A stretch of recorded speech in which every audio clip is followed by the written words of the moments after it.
네, 오늘 가장 깊고 높은 징조라는 제목으로 함께 말씀을 나누려고 합니다. 25년 전에 저는 중학생이었습니다.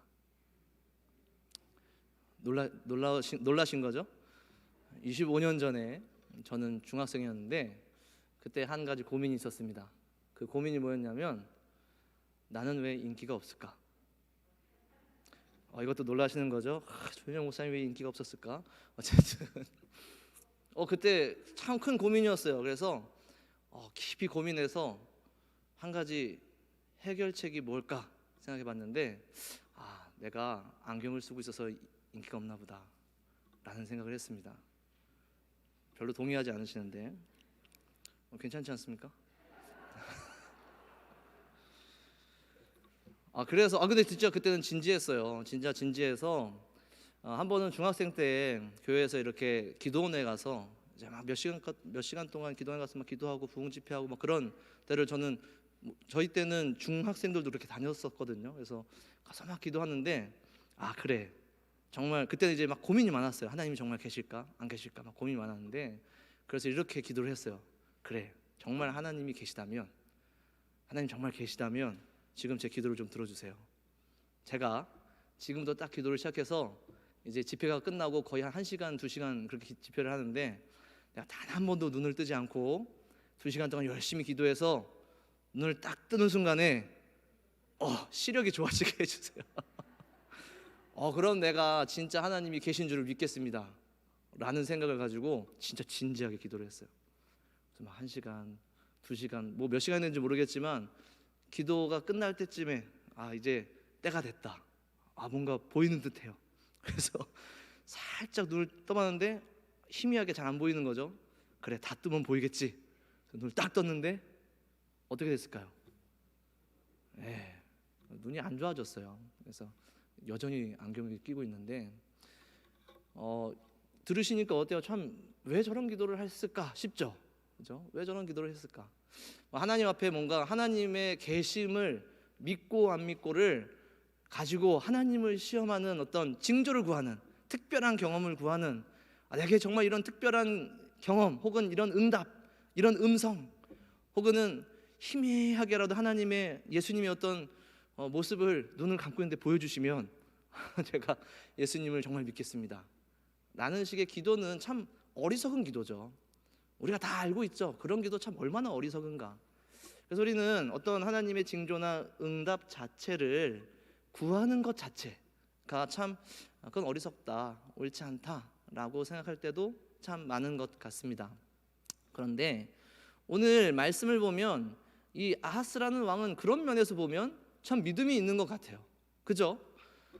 이사야가 하나님의 말씀을 들고 와서 여러 가지 약속과 예언을 쭉 한 다음에 이제 아하스에게 하나님의 징조를 네가 뭐든지 구하는 대로, 가장 깊은 곳에, 은밀한 것이든 우리가 알 수 없는 가장 깊은 곳에서든 아니면 가장 높은 곳에서든 원하는 어떤 것이든 내가 다 들어줄 테니까, 하나님께서 다 들어주신다고 하셨으니까 뭐든지 구해봐 라고 얘기했을 때 아하스의 대답이 얼마나 멋있는지, 저는 구하지 않겠습니다. 저는 하나님을 시험하지 않겠습니다 라고 대답을 하는 거예요. 여러분, 그렇다면 정말 아하스는 잘 대답한 것 아닙니까? 우리가 생각하는 대로 뭔가 특별하고 신비한 것을 구하는 것 자체가 그것이 잘못된 것이라면 오늘 아하스는 참 잘 대답을 했겠죠. 그런데 오늘 그 아하스에게 이사야가 이렇게 얘기합니다. 네가 사람을 괴롭히더니 이제는 하나님까지 괴롭히려 하느냐? 네가 지금 하나님까지 괴롭게 하고 있다. 아니, 이 징조를 하나님을 시험하지 않기 위해서 듣지 않겠다라는 이것이 왜 하나님을 괴롭게 하는 것일까요? 왜 여호와를 괴롭게 하는 것일까요? 그러면 무엇이든 어떤 것이든 징조를 달라고 요구하는 것이 기쁘시게 하는 것입니까? 물론 그러한 이야기는 아닐 겁니다. 말라기 2장 17절을 보면 여호와를 괴롭게 한다는 게 무엇인지를 조금 더 분명하게 얘기합니다. 말라기 2장 17절에 이렇게 얘기합니다. 너희가 말로 여호와를 괴롭게 하고도 이르기를 우리가 어떻게 여호와를 괴롭혀 드렸나이까 하는도다. 이는 너희가 말하기를 모든 악을 행하는 자는 여호와의 눈에 좋게 보이며 그에게 기쁨이 된다 하며 또 말하기를 정의의 하나님이 어디 계시냐 함이니라. 이게 무슨 말입니까?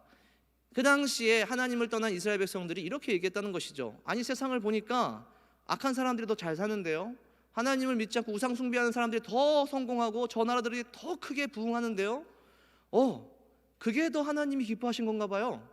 저렇게 사는 게 하나님이 더 좋아하시는 건가 봐요. 우리가 말씀을 통해서 들었던 정의의 하나님은 도대체 어디 있죠? 무슨 얘기입니까? 하나님의 계심을, 하나님께서 살아계심을 부정하는 마음이죠. 하나님께서 무슨 말씀을 하시든지, 하나님께서 무슨 징조를 보여주시든지, 하나님께서 선지자를 통해서 어떤 약속을 하든지 간에 이들의 마음에, 아하스의 마음에는 이미 어떤 마음이 있습니까? 그런 하나님이 어딨어? 그런 하나님은 없어. 그러니 아하스는 지금 하나님을, 여호와 하나님을 괴롭게 하고 있는 것이죠. 그러니 그는 지금 하나님의 징조를 들어야 한다라는 것입니다. 하나님께서 그에게 말씀하시는 말을 들어야 한다라는 것이죠. 성경에는 여러 가지 징조를 구한 하나님의 종들도 있습니다. 모세가 그렇지 않았습니까? 사실 모세가 구한 건 아니죠. 하나님께서 모세를 보내시고자 할 때 모세가 계속해서 못하겠다고, 못 가겠다고, 말도 못하겠다고, 아무것도 전 못한다고 그렇게 징징댈 때, 죄송합니다, 높으신 분인데 어쨌든 그렇게 징징댈 때 모세가 원치 않아도 하나님은 그에게 친히 징조를 주셨죠. 기드온의 경우는 어떻습니까? 기드온은 미디안과의 전쟁 앞에서 스스로 두려워서 하나님께 징조를 그가 구했습니다. 2번이나 구했죠. 양털을, 뭉치를 가지고 그가 본인이 자유를 가지고 2번이나 구했습니다. 무리한 요구 아닙니까? 그런데 하나님이 그걸 보시면, 그걸 들으시고 좀 그런데 그렇게 반응하지 않으셨어요. 그가 요구하시는 대로 그대로 징조를 보여주셨죠. 수많은 선지자들과 하나님의 종들에게 하나님은 그 징조와 그 능력과 그 이적을 아끼지 않으셨다라는 겁니다. 왜요? 그들은 하나님의 계심을 알았고, 끝내는 하나님께서 그를 찾는 이들에게 상 주시는 이심을 알았고, 단순히 지금 당장 나의 연약함과 두려움 때문에 한 발 한 발 걸어가는 것이 두려워서 하나님께 징조를 구했을 때, 아니 징조를 구할 생각조차 못했을 때 하나님께서 친히 그들에게 능력과 이적과 징조를, 응답을, 응성을 들려주셨다라는 것입니다. 그것은 신약에서도 마찬가지죠. 마태복음 16장 1절부터 4절을 보면 바리새인들과 사두개인들이 등장하지 않습니까? 그들이 와서 예수를 시험하여 하늘로부터 오는 표적을 보이라 청하니, 악하고 음란한 세대가 표적을 구하나 요나의 표적밖에는 보여줄 표적이 없느니라 하시고 그들을 떠나가시니라. 예수님께서는 그들에게 그렇게 반응하셨죠. 그들은 믿음이 있어서가 아니고, 하나님을 위해서가 아니고, 하나님께 사용되고자 해서가 아니고, 하나님의 명령에 순종하고자 해서가 아니라 하나님을 진짜로 시험하고자 표적을, 징조를 구했던 사람들입니다. 그러한 요구에는 응답하지 않으셨죠. 오늘 이 말씀을 가지고 우리는 어떠한 교훈을 얻어야겠습니까? 무엇을 우리에게 말해줍니까? 어떠한 특별한 징조, 신비한 체험, 응답, 음성, 여러분 이러한 것들이 우리의 믿음을 낳는 것이 아니라는 것입니다. 우리에게 믿음이 없는데 이러한 것들을 경험하게 되면 믿음이 있어질 것 같아요, 그러니 좀 주세요 라는 것은 하나님이 기뻐하시는 자들에게 주시는 종류가 아니라는 것이죠. 이러한 징조와 하나님의 능력과 임재는 이미 믿음이 있는 자들에게 하나님이 어떤 분이신지, 하나님이 그들과 함께 계시는지, 하나님이 어떤 능력으로 그들을 보호하시는지를 더 명백하게 바라볼 수 있는 은혜의 방편으로 주어주신다는 사실을 여러분 기억하시기 바랍니다. 그러니 그러한 증거와 그러한 음성과 응답을 듣는 하나님을 기뻐하시게 하는 자들은 그러한 일들을 경험하면서 더욱더 하나님이 분명히 계심을 알게 된다는 것이죠.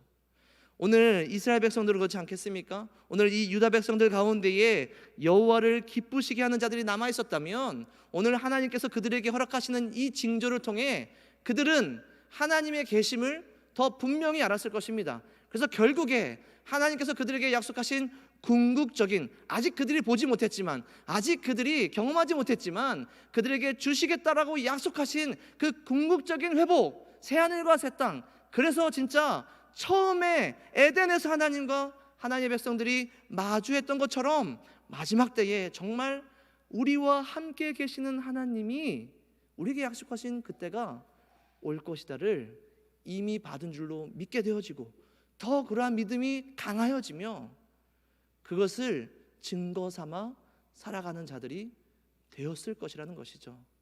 그러나 아하스처럼 여호와를 괴롭게 하는 자들, 이러한 일들, 이러한 징조든 어떠한 약속이든 어떤 말씀이든 하나님이 계심을 알지 못하는 자들, 아니 계시지 않았으면 하는 자들, 여호와를 괴롭게 하는 자들은 하나님의 말씀과 약속과 징조가 더하면 더할수록 그들의 마음이 더욱더 강팍해져서 하나님을 공격하고 하나님의 존재를 부정하며 하나님의 거룩하시고 그 사랑이 많으신 성품을 더 부정하는데 이러한 일들을 사용한다라는 것입니다. 모쪼록 정말 하나님을 기쁘시게 하기를 원하는 사랑하는 성도님들은 우리의 삶 가운데에서 하나님이 허락하시는 어떤 놀라운 이적이나 경험이나 은혜나 음성이나 응답이나 그 어떤 것을 경험하시는지 간에 살아가신 하나님을 더 분명히 바라보게 되는 은혜가 있기를 간절히 소원합니다. 우리가 어떤 것을 구하고 어떤 일이 해결되길, 당장에 어떤 일이 해결되길 원할 때, 그것이 실제로 일어났을 때 우리가 만약 하나님의 계심에 더 초점을 맞추지 못한다면, 내가 원하던 일이 일어났다, 내가 원하는 다음 스텝은 무엇일까, 내가 다음에 구해야 될 것은 무엇일까, 계속 거기에만 우리는 몰두하지 않겠습니까? 그러나 정말 하나님을 기뻐하게 하시는 하나님의 백성들은 계속해서 살면 살수록, 경험하면 경험할수록, 하나님을 보면 볼수록, 들으면 들을수록 계속 하나님의 임재가 더욱더 분명해져서 결국 그들의 마음은 어디로 향하게 되냐면 그곳이 가리키는 예수 그리스도의 십자가로 향하게 된다는 사실을 또한 기억하시기 바랍니다. 오늘 우리의 삶에 조금씩 맛보게 해주시는 하나님의 그 능력과 하나님의 살아계심과 하나님의 임재가 결국 가장 높고 가장 깊게 나타난, 가장 확실하게 나타난 증거의 자리는 바로 예수 그리스도의 십자가와 부활의 자리이기 때문에 이미 지나서 우리는 볼 수 없고 우리는 우리의 눈과 우리의 귀로 들을 수 없는 이미 2000년이 지난 그 날이지만, 하나님의 백성들은 우리의 삶에서 하나님을 만나면 만날수록 그 마음이 더 예수 그리스도의 십자가로 향하게 된다는 사실, 그때 보여주신 그 강력하신 증거와 그때 우리에게 허락하신 그 강력하신 징조가, 거기에 하나님의 사랑과 거기에 하나님의 임재가 가장 뚜렷하게 나타남을 깨닫고 더더욱 그곳으로 나아간다는 사실을 여러분 기억하시기 바랍니다. 그러니 십자가는 구약의 성도와 신약의 성도가 만나는 자리가 되지 않겠습니까? 구약의 성도들이 그토록 믿고 바라며 얻은 줄로 증거 삼았던 그 날을 우리도 동일하게 보진 못했지만 이미 지난 그 일이지만 우리의 소원과 증거와 하나님의 임재의 강력하신 은혜가 그곳에 있다는 사실을 함께 바라보는 그 은혜가 바로 십자가에 있다는 사실을 여러분 기억하시기 바랍니다. 그럼에도 불구하고 아하스는 그 징조조차 거절하며 듣고 싶지 않아 했습니다. 그러나 원하나 원하지 않으나 하나님께서는 언제나 우리에게 능력을 베풀어 주시고 이 땅을 주관하시며 놀라운 임재와 징조를 보여주시지만, 그러나 끝까지 그것을 거절하는 사람들이 있다는 것이죠. 끝까지 그것을 보고 싶지 않아 하는 사람들이 있다는 것입니다. 왜 그렇습니까? 거기에는 하나님의 구원만 있는 것이 아니라 그곳에는 하나님의 심판도 있기 때문에 그렇습니다. 계속해서 이사야서에 반복되는 내용 아닙니까? 하나님의 회복의 약속, 그러나 그들을 정결하기 위하여서 심판하시고 연단하시는 그런 과정들, 그러나 끝에 다시 회복시키실 새 나라와 새 땅, 이러한 내용들이 계속해서 이사야서에 반복되지 않습니까? 6장 13절에도 이렇게 얘기했습니다. 그 중에 10분의 1이 아직 남아있을지라도 이것도 황폐하게 될 것이나 밤나무와 상수리 나무가 배임을 당하여도 그 구루터기는 남아있는 것 같이 거룩한 씨가 이 땅에 구루터기니라 하시더라. 그토록 하나님의 징조와 말씀을 외면하고 싶은 이유가 무엇입니까? 우리가 때로 기도하며 하나님께 응답을 구하지만 때로는 하나님이 뭐라 말씀하실지 부담스러운 이유가 무엇입니까? 거기에는 하나님의 거룩하심과 사랑이 함께 담겨 있어서 우리의 회복과 우리의 생명, 우리의 구원이 그 안에 있지만은 그 안에 함께 우리의 시험과 우리의 연단과 때로는 심판이 함께 하기 때문에 그렇지 않습니까? 아하스는 그것이 싫었던 것이죠. 지금 이사야가 전하는 이 징조가 실현되면 물론 지금 당장에 그가 처한 상황에서 해결되는 것은 좋으나, 지금 당장에 처한 상황이 해결되는 것은 감사하나 그 이후에는 심판이 있을 것이라는 이사야의 예언 또한 이루어질 것 아닙니까? 지금 아하스는 무엇을 원하는 것이죠? 무조건적으로 하나님께서 제게 헌신해 주십시오.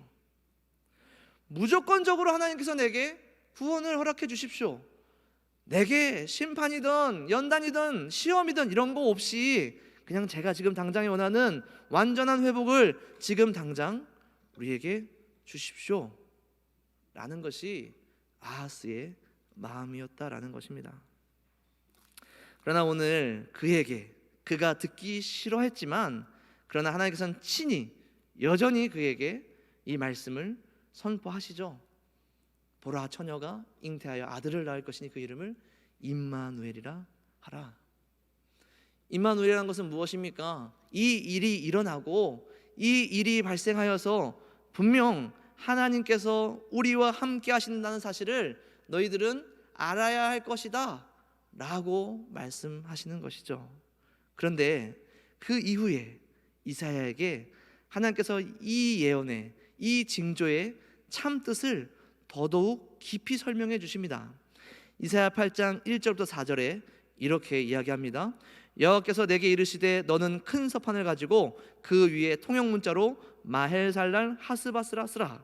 이 마헬살랄 하스바스라는 뜻은 약탈이 급하다, 수탈이 가까웠다, 이제 임박한 이 약탈과 수탈의 때가 가까웠다라는 뜻입니다. 그것을 증인 제사장 우리야와 여베르기야의 아들 스가랴를 불러 증언하게 하리라 하시더니 내가 내 아내를 가까이 하매 그가 임신하여, 이사야가 아내와 함께 가까이 하니까 임신하여 아들을 낳고 그 아들의 이름을 마헬살랄 하스바스라 하라. 이는 그 아이가 내 아빠 내 엄마라 부를 줄 알기 전에 다메섹의 재물과 사마리아의 노략물이 아수르 왕 앞에 옮겨질 것이냐 하시니라. 그러니 이 징조의 뜻이 무엇인지 분명하게 8장에서 이야기하죠. 처녀가 원어로는 젊은 여인입니다. 이것이 중의적인 표현이라 그 안에 젊은 여인과 처녀라는 뜻이 함께 있는데 일반적으로는 젊은 여인이라고 사용을 합니다. 이 젊은 여인은 이사야의 아내였고 그 이사야가 아내와 함께 동침하여 아들을 낳을 것인데 이 아들의 이름이 임마누엘이며 동시에 마헬살랄 하스바스인 것이죠. 그 아이는 무슨 증거입니까? 하나님이 그들과 함께 하시다는 구원의 증거이면서 동시에 하나님께서 이미 예고하신 심판의 증거이기도 한 것이죠. 이 임박한 수탈과 약탈이 누구에 대한 이야기입니까? 오늘 말씀 보니까 다메섹의 재물이면 아람이잖아요. 사마리아 북이스라엘이잖아요. 지금 아하스 왕의 대적들인 이 두 나라가 심판당한다는 얘기 아닙니까? 자, 7절과 8절에 그러나 동시에 이렇게 얘기합니다. 그러므로 주 내가 흉용하고 창일한 큰 하수 곧 아수르 왕과 그의 모든 위력으로 그들을 뒤덮을 것이라. 그 모든 골짜기에 차고 모든 언덕에 넘쳐 흘러 유다에 들어와서 가득하여 목까지 미치리라. 임마누엘이여 그가 펴는 날개가 내 땅에 가득하리라 하셨느니라. 이 수탈과 이 약탈의 화살이 어디까지 향하는지 성경은 분명히 얘기합니다. 이 약탈과 수탈의 방향이 반드시 유다를 향할 것이라는 하나님의 예언이 이곳에 있죠. 그러니 그 일이 일어날 때 유다에게는 심판이고 유다에게는 멸망의 위협이겠지만 그 일이 일어날 때 그들의 심판으로도 동일하게 하나님의 함께하심과 하나님의 임재가 만방에 명백하게 증거될 것이다 라는 것입니다. 여러분, 우리는 이것을 참 싫어합니다. 하나님께서 우리를 구원하시기 위해 먼저 우리를 정결케 하시고 우리를 다시 회복시키시는 이것을 참 너무 싫어해요. 그래서 우리에게 주신 명백한 은혜의 징조, 정말 높고 깊은 놀라운 은혜의 징조까지도 거절하고 버릴 만큼 우리는 그저 무조건적인 하나님의 헌신을 요구하는 그런 연약한 사람들은 아닙니까?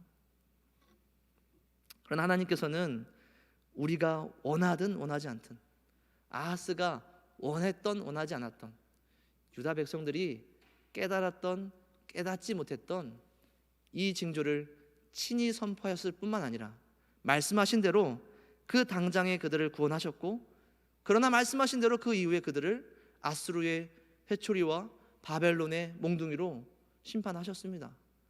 그러나 거기서 절대 끝내지 아니하시고 그들에게 약속하신 궁극적인 구원을 끝내 이루어주셨죠. 심지어 오늘 주신 이 말씀을 있는 그대로 이루셔서 말입니다. 그 당시에 이 말씀을 들었을 때 그 누구도 그 젊은 여자를 처녀로 생각하지 못했을 것입니다. 어떻게 처녀가 아이를 낳아? 그러나 궁극적인 구원의 날에 하나님께서 이 말씀을 통하여서 약속하신 궁극적인 구원의 날에는 이 말씀 그대로, 이 문자 그대로 그 일을 이루셨다는 사실을 우리는 잘 알고 있죠. 마태복음 1장 23절부터 25절입니다. 보라, 처녀가 잉태하여 아들을 낳을 것이요 그의 이름은 임마누엘이라 하리라 하셨으니 이를 번역한즉 하나님이 우리와 함께 계시다 함이라. 요셉이 잠에서 깨어 일어나 주의 사자의 분부대로 행하여 그의 아내를 데려왔으나 아들을 낳기까지 동침하지 아니하더니 나음의 이름을 예수라 하니라. 할렐루야. 그러니 오늘 우리가 잡아야 할 진정한 징조는 무엇입니까? 오늘 우리가 구해야 할 진정한 징조는 무엇이죠? 진정한 기적은 무엇입니까? 사실 우리가 구할 필요도 없는 것입니다. 왜냐하면 이미 우리에게 주셨기 때문에 그렇죠. 우리가 구하기도 전에, 우리가 깨닫기도 전에, 우리가 알기도 전에 하나님께서는 주 예수 그리스도를 통하여 이 땅에 가장 확실한 증거와 징조를 이미 보내주셨다는 것입니다. 이스라엘 백성들이, 이사야가, 아브라함이 그토록 간절히 보기 원했던 그날을 말이죠. 사랑하는 성도 여러분, 그러니 이 징조, 이 가장 깊고 이 가장 높은 징조, 주 예수 그리스도의 십자가 부활의 징조가 항상 우리의 마음속에 가장 확실하게 살아계시기를 간절히 축원합니다. 우리의 삶 속에서 우리가 경험하는 작고 작은 응답과 기적들은 우리가 원했던 원치 않았던 어느 순간 우리와 함께 하셔서 우리를 도와주셨던 그 수많은 기억들은 사실 한 곳을 향해야 돼요. 이스라엘 백성들이 향했던 수많은 기적과 하나님의 능력들이 그 십자가와 오실 메시아를 향했듯이 오늘 우리의 삶에서 우리가 경험하는 수많은 하나님의 임재와 능력들도 사실은 주 예수 그리스도의 십자가를 향하게 하는 일이라는 사실을 여러분 꼭 기억하시기 바랍니다. 이 십자가의 능력, 이 십자가의 징조, 이것은 두 가지 목적이 있죠. 우리와 함께 계시는 하나님께서 지금 우리를 구원하셨다라는 것, 그리고 영원토록 우리를 구원하신다라는 것, 그것이 이미 우리에게 주신 십자가의 능력일 줄로 믿습니다. 아직 보진 못했지만 이스라엘 백성들처럼요, 오실 그리스도가 이끄시는 새하늘과 새 땅을 믿음으로 바라보며 그들은 인내했을 것입니다. 그들이 남겨진 자들이었겠죠. 그들이 임마누엘을 간절히 기다리던 자들이었겠죠. 오늘 우리도 동일하지 않습니까? 그날을 이미 지나 과거가 되어져서 보지 못하지만 오신 그리스도와 다시 오셔서 새하늘과 새 땅을 완전하게 이루실 그분을 믿음으로 바라보는 자들, 그들이 바로 오늘 우리들이라는 사실을 꼭 기억하시기 바랍니다. 우리의 삶에 나타나는 하나님의 도우심과 하나님의 능력을, 하나님의 임재를 우리의 시선을 십자가와 부활로 향하게 하는 귀한 징조로 삼으시기 바랍니다. 우리의 삶 가운데서 어떠한 일이 일어나든, 우리의 이 세상 가운데에서 어떠한 환난과 어떠한 난리가 일어나든지 간에 이미 우리에게 그러한 모든 징조와 말씀을 주셨다면 믿고 끝까지 인내하며 기다리는 주의 백성들 되시기를 간절히 축원합니다. 우리가 마지막으로 마태복음 24장 3절부터 13절의 말씀을 읽을 텐데요, 한번 잘 들어보십시오. 과연 우리에게 주신 징조를 아하스처럼 받을지 아니면 하나님을 기뻐하시게 하는 자들로 받을지 한번 들어보십시오. 예수님께서 감난산 위에 앉으셨을 때에 제자들이 조용히 와서 이르되 우리에게 이르소서 어느 때에 이런 일이 있겠사오며 또 주의 임하심과 세상 끝에는 무슨 징조가 있사오리이까? 예수께서 대답하여 이르시되 너희가 사람의 미혹을 받지 않도록 주의하라. 많은 사람이 내 이름으로 와서 이르되 나는 그리스도라 하여 많은 사람을 미혹하리라. 난리와 난리 소문을 듣겠으나 너희는 삼가 두려워하지 말라. 이런 일이 있어야 하되 아직 끝은 아니니라. 민족이 민족을, 나라가 나라를 대적하여 일어나겠고 곳곳에 기근과 지진이 있으리니 이 모든 것은 재난의 시작이니라.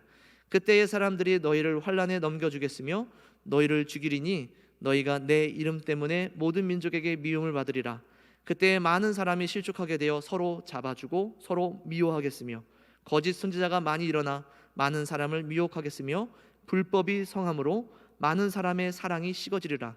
그러나 끝까지 견디는 자는 구원을 얻으리라.